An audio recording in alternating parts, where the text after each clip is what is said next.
More interesting. 11 feet. 11 feet. It's no secret that carnivals exist to make money, and to do that most effectively, they employ a bunch of little tricks to make you overestimate your chances of winning, in some cases to such an extent that it's basically a scam. So I spent a couple days coming down to this amusement park and observing and collecting data on all of the carnival games. So today I'm going to tell you which games are the biggest ripoffs and the scientific reasons why. I even Nancy Drew'd how much the carnival actually pays for the prizes that people can win. But there is hope, because I'll also show you some legitimate tricks on how to win the most popular games, along with what happens when you show up to the carnival with your professional baseball playing buddy who happens to play for the New York Mets.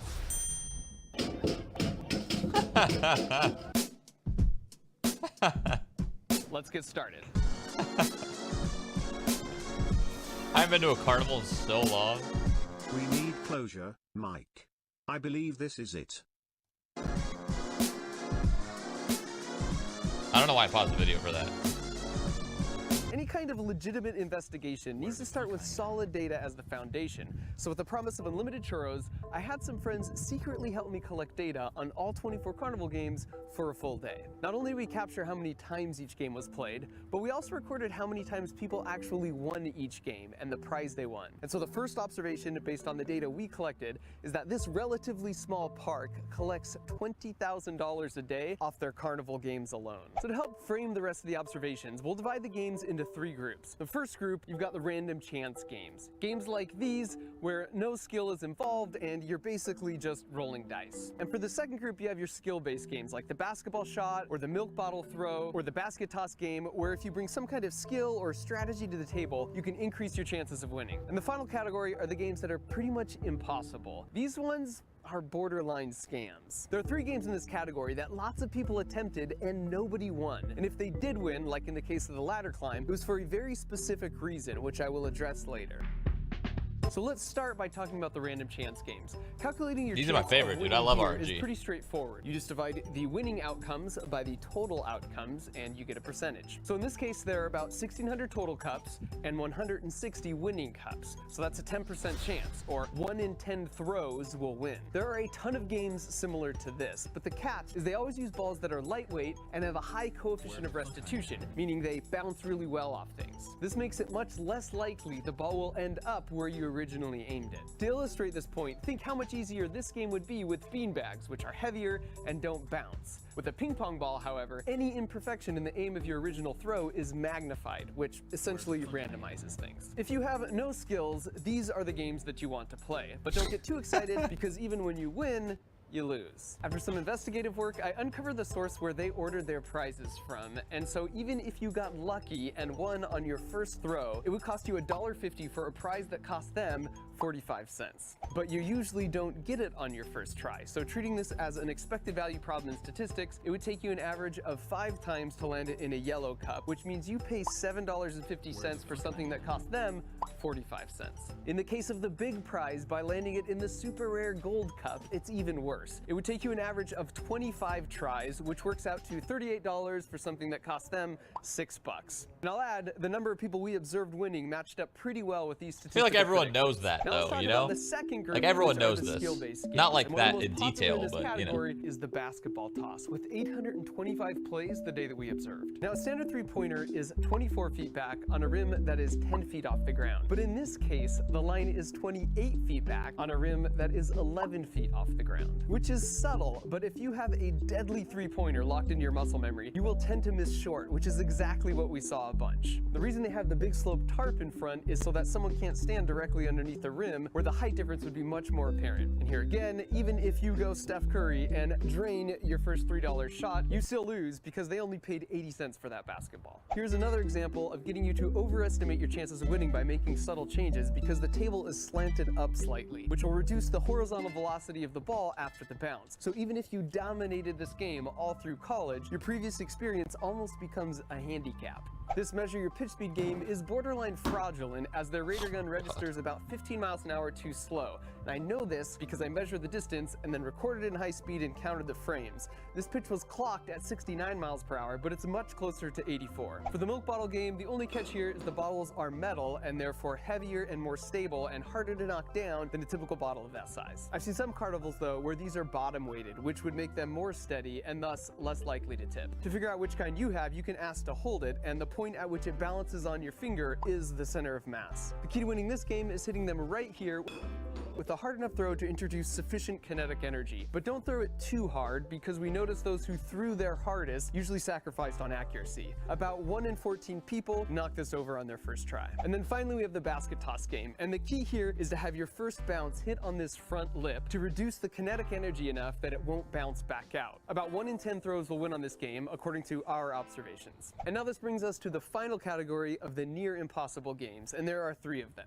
On this first one, the goal is to shoot out this red star completely with this automatic BB gun. So the best strategy is to basically shoot a circle around the star to cut it out. Not only are the guns not accurate or precise, but the bigger issue is that you start out doing really well because there's enough surrounding paper for the BB to easily rip through like this. But Newton's third law tells us that you can only push on something as hard as it can resist your push. So at the end you have these barely supported pieces of the star that just move out of the way when the BB comes without building up enough stress to rip the paper. Out of 120 plays, we saw nobody win this game all day. This ring bottle game is also impossibly difficult. Again, it's a lightweight object that's really bouncy to encourage randomness, but the actual inner diameter of the ring is really close to the outer diameter of the bottle. This means that any throw besides this pretty much perfect one will send the ring bouncing away without settling in on the bottle. If you really want this bear, I suggest going on Amazon and getting it for $47. I literally can't tell you how much money this will save you because of the 840 rings we saw thrown, none stayed on a bottle. Which brings up sort of an obvious rule of thumb. If you want the feeling of winning a game, do not stop at any booth that offers really big prizes. And for the final near impossible game,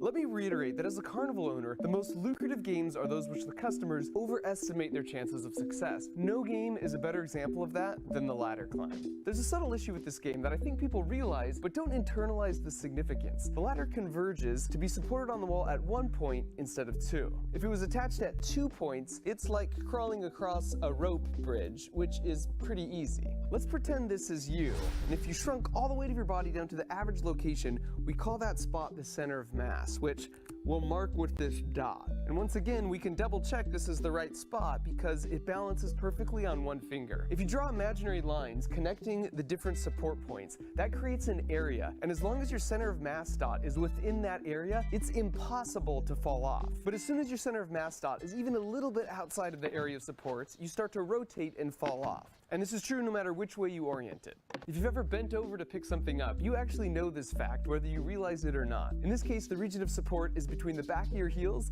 and the tips of your toes. When you reach over, you will naturally move your butt back to keep your center of mass in between those support points. And if you don't believe me, try picking something up while standing against the wall so you can't move your butt back. At the very moment your center of mass gets beyond your toes, you start to tip over. In the case of the ladder game, you're only connected at 1 point, so even though it looks wide because the ladder rungs, that area of support reduces down to a line. So if you don't keep your center of mass directly above that line, you will start to rotate and fall off. In other words, to win this game, you basically need to be able to crawl across a tightrope. And you might think, well, I can do a slack line, so I can do this. But a slack line is actually much easier for 2 reasons. You can flail your arms and legs out to adjust your center of mass to keep it directly above that line of support. And your center of mass is higher, increasing your mass moment of inertia, making you more stable. In the same way, it's easier to balance this umbrella when it's extended versus when it's collapsed. So while there are a few videos that say tricks like maintain 3 points of contact, they're all basically useless because keeping your center of mass directly above a line is just something you have to get a feel for that takes a lot of practice. But once you've had enough practice, this is the one game at the carnival that's basically all skill, so you can win every time and clean them out. Unfortunately, the carnival owners know this, which is why it's also the only game with this super lame caveat. So now that we were carnival experts, I called up my buddy Matt Winokur, who was recently just drafted to play baseball for the New York Mets, to maximize our chances of winning any skill game that had to do with throwing.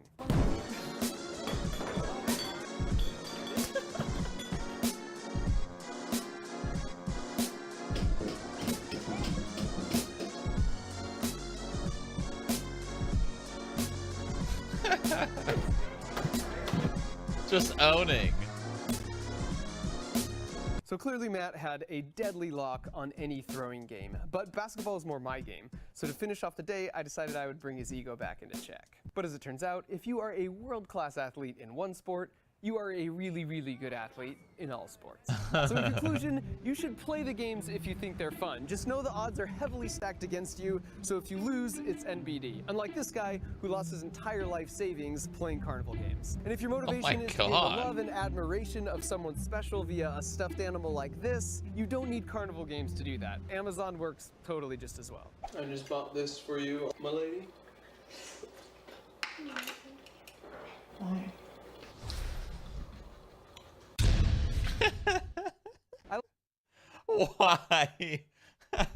I love it. I love it. That was a good that was good. I like to learn new stuff. I recently got a new camera, but user manuals are lame. So I went online to Skillshare.com, who are also kind enough to support this video, and I followed along with my camera as an expert explained via video all the different buttons and functions. It was super useful and way easier than reading a black and white manual in 7 languages. Skillshare has a... That was good. That was good. That was good. That was good. That was good. Where the fuck I am. Oh. How do you go broke at a carnival?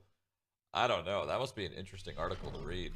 You must have had some sort of obsession with winning at the carnival. Hickory dock. Word on the street is you have a fat cock.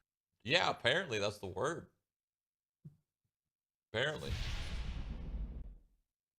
I can't believe it's still the word, but you know what, man? I will embrace this.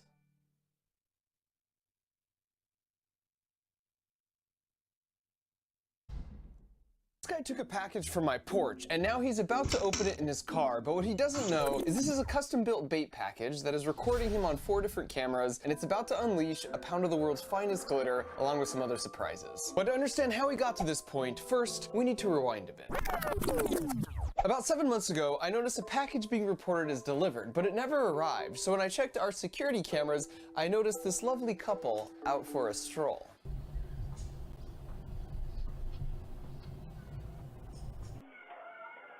The hell? You're toxic. As you can see, they have backpacks on, and they're just going around the neighborhood making an afternoon out of this. And if you've ever been in a situation like this, you just sort of feel violated. And then I took this to the police, and even with the video evidence, they said it's just not worth their time to look into. So then you also feel powerless. And I just felt like something needs to be done to take a stand against dishonest punks like this. And then I was like, hold up. I built a dartboard that moves to get a bullseye every time. I spent 9 years designing hardware that's currently roving around on another freaking planet. If anyone was going to make a revenge bait package and over-engineer the crap out of it, it was going to be me. So I started with a sketch and some CAD, and then I hit up my buddy Sean, who is really good with this type of small electronic stuff, and we got to work. Ultimately, when they opened the package, I just wanted to celebrate their choice of profession with a cloud of glitter. Because, I mean, who doesn't love glitter? That's easy. I could just do that passively with like a spring when it opens. But I also wanted to record their reaction, and that's what makes the engineering here an order of magnitude more difficult. Because if you think about it, this thing has to sit on a porch all day and it can't be plugged in. And you have no idea when someone will come and pick this up. So it's not like you could just hit record on the camera and then put it in the box, because you're gonna run out of battery and storage space. On top of that, I need some way to recover this footage in case I never get the bait package back. So after 6 months and lots of design iterations and so much testing, here's where we landed. Not possible.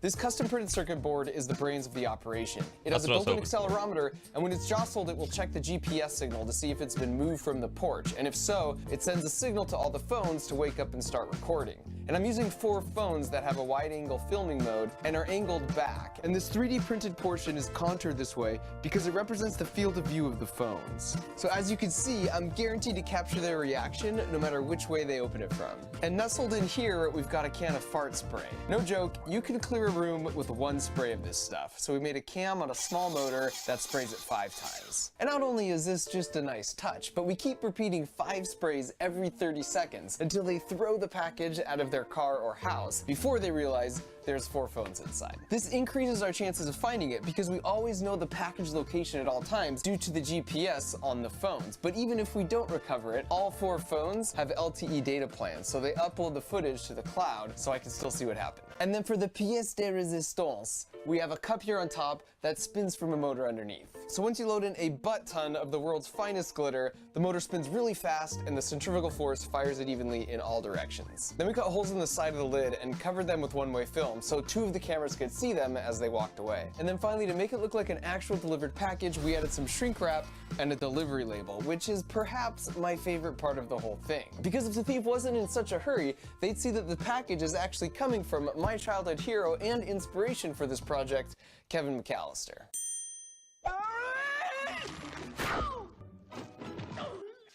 I even looked up and am using the address of the actual house they filmed the movie in. And of course, it's being shipped to his boys, Harry and Marv. And there's a charge port in the bottom because if it doesn't get stolen in a given day, I can bring it in and then recharge all the batteries in the system overnight. So the idea is the bad guy comes and takes it off your porch, then lifts the lid, and these 2 limit switches tell the circuit board brain inside that the lid's been removed. And then that sets everything in motion. And I may be biased, but sometimes a well-engineered design is beautiful.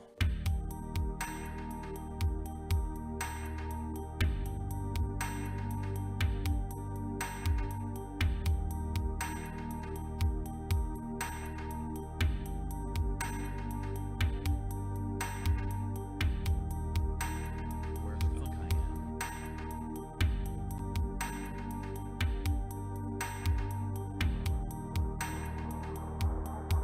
And because the phones have GPS, we created a virtual geofence around my house, so I get a notification when the package has been moved off the property. So I put it out on the porch, and now all that was left to do was wait. Okay, so I was at work and I got a notification that the geofence we set up had been tripped. So then I checked the cameras and sure enough, the package is gone. So I checked the GPS and sort of tracked it, and it appears they're in a car because they seem to leave my house pretty quickly, but it seems to have stopped in a parking garage, which is where I'm headed to now. And if you're new here, this isn't a prank channel, so I am completely out of my comfort zone. And there she is.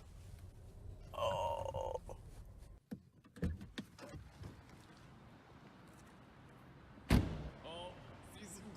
This is like recovering the black box of a crashed airplane. It would still work even if I didn't get the box back. The footage would upload to the cloud, but it's just faster to plug the phones in. So I'm gonna go home and find out how this somehow ended up here. So it appears he was walking down the sidewalk and then suddenly makes a hard left. Then he takes the package and gets in his car and eventually makes it to this parking garage where this glorious sequence unfolds.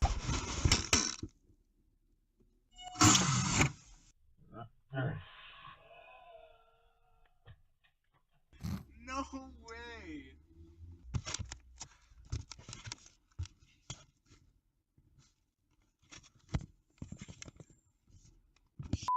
Look at that, dude. Look at my car, dude. Everything. Oh my god. Fake and straight. Literally like everywhere.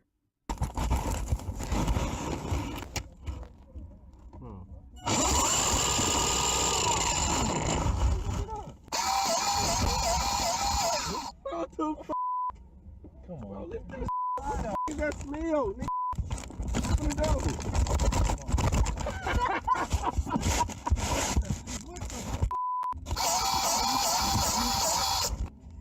Get out of here, bro. You shouldn't even have grabbed that. What the f? Get this out of here. What do you want me to do?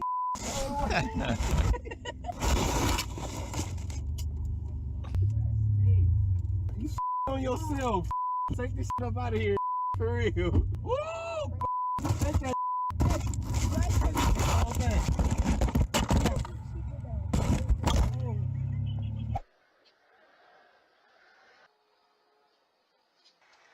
Wait, so how many times do they do this? Hello?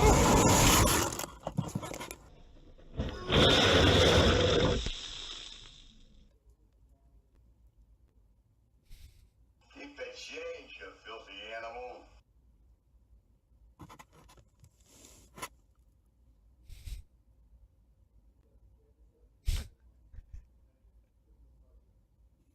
Where the fuck I am?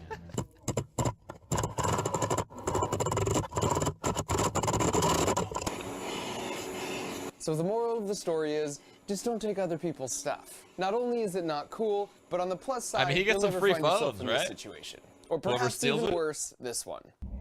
Gonna get in here like, who you had in here?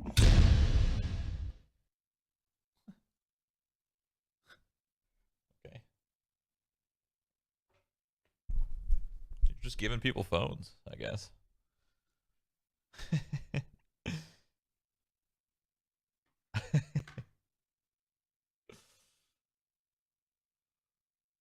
Yeah. 20